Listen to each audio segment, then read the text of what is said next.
आखिरी बार तितली को कब देखा था आपने? मैं ये भूत भूत को नहीं मानता। जिस चीज को देखा ही नहीं उससे क्या करना। मेरी बात मानो, हम बहुत गलत कर रहे हैं। क्या यहाँ पे अचानक कोई मर गया था? हो सकता है। उस कमरे में किसी का भी जाना खतरे से खाली नहीं।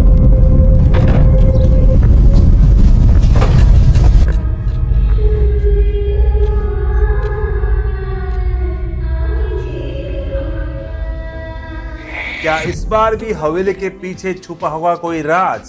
किस चीज को तलाशने जाएंगे कार्तिक? कैसा होगा मंजुलिका का नया अवतार?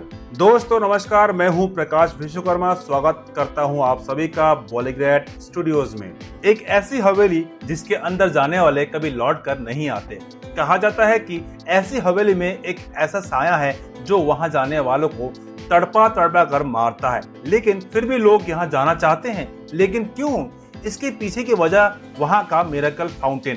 कहा जाता है कि इस फाउंटेन का पानी अगर किसी मरीज को पिलाया जाए तो वो चाहे अपनी आखिरी सांसें क्यों ना गिन रहा हो, वो ठीक हो जाता है। और इसी वजह से कई सारे लोग वहां जाते हैं, लेकिन फिर कभी लौट कर नहीं आते हैं। जब इस मिरेकल फाउंटेन और इस हवेली के बारे में एक प्रोफेसर को पता चलता है, तब वो इस बात को मानने से इनकार कर देता है कि ऐसा कोई मिरेकल वाटर है या फिर ऐसा कोई साया है, और वो और कोई नहीं हमारे कार्तिक ही होते हैं, जो एक साइंस के प्रोफेसर का रोल प्ले कर रहे होते हैं। और वो इस हवेली की इन्वेस्टिगेशन करने इसमें जाने का फैसला करते हैं। कार्तिक को सभी मना करते हैं और वो कहते हैं कि इस हवेली में जाकर एक्सपेरिमेंट करना मतलब अपने पांव पर खुद कुल्हाड़ी मारना। कार्तिक के साथ उनकी कोवर्कर भी जाने का फैसला करती है, जो उसे अकेले नहीं जाने देना चाहती है।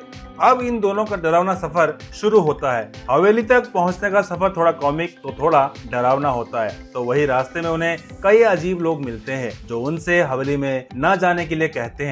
और जब आखिरकार वो इस हवेली में पहुंचते हैं और जैसे ही अंदर जाने लगते हैं, उन्हें एक अजीब सी आवाज सुनाई देती है जो उनसे कहती है कि जिसकी तलाश में आए हो वो यहाँ है।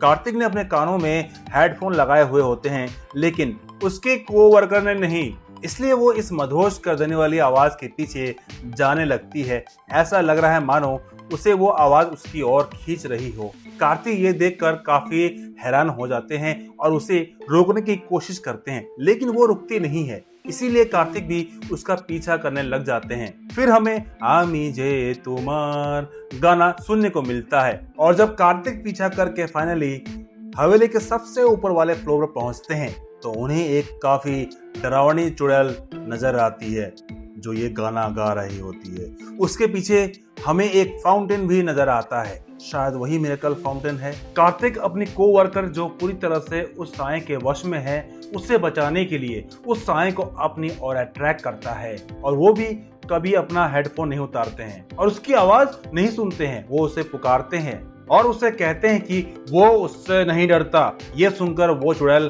काफी गुस्सा हो जाती है और उसका पीछा करने लगती है, और उसके गुस्से की वजह से काफी तेज हवा लगने लगती है, लाइट चली जाती है और काफी डरावना सब होने लगता है। कार्तिक उस फाउंटेन की ओर पहुंच जाते हैं और देखते हैं कि वो फाउंटेन किसी मंत्र या किसी काले जादू की मदद से लॉक किया गया है, क्योंकि वो उसके अंदर नहीं जा पा रहे थे, मानो उसे कोई शक्ति रोक रही थी। उतने में वहां एक तांत्रिक आ जाते हैं और उस साए पर कुछ डालते हैं और वो वहां से चली जाती है, लेकिन मैं कल फिर आऊंगी ऐसा बोलकर जाती है।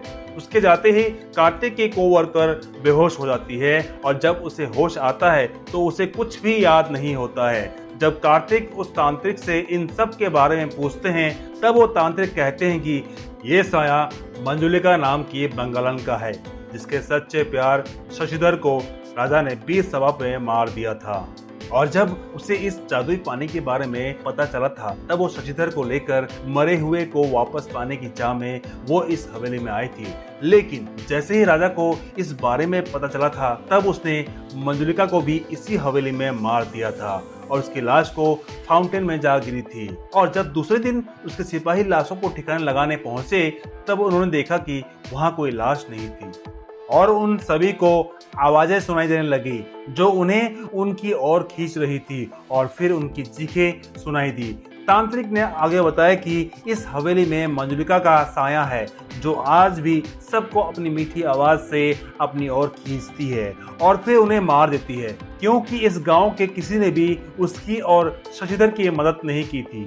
और जब कार्तिक ने उस जादुई पानी का राज पूछा तब तांत्रिक ने बताया कि हो सकता है कि ऐसा कोई जादुई पानी हो। और जब मंजुलिका की लाश उस पानी में गिरी तब उसकी आत्मा गुस्से और बदले की भावना से भरी हुई हो और उस वजह से ये पानी भी विषैला हो गया हो, जो मंजुलिका को ऐसी काली शक्तियां दे रहा हो और उसी ने अपनी शक्तियों से उस फाउंटेन को बंद करा दिया हो। तब कार्तिक ने सोचा कि अगर मंजुलिका को किसी तरह से उस जादुई पानी में फिर डाला जाए तो हो सकता है कि रिवर्स इफेक्ट हो और मंजुलिका हमेशा के लिए खत्म हो जाए।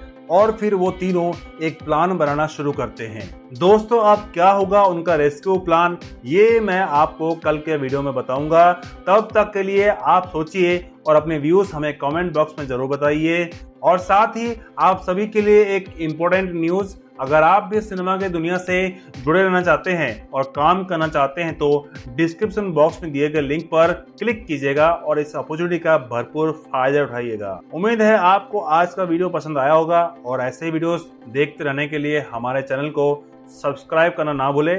तब तक के लिए टाटा बाय बाय, मिलते हैं अगले वीडियो पे।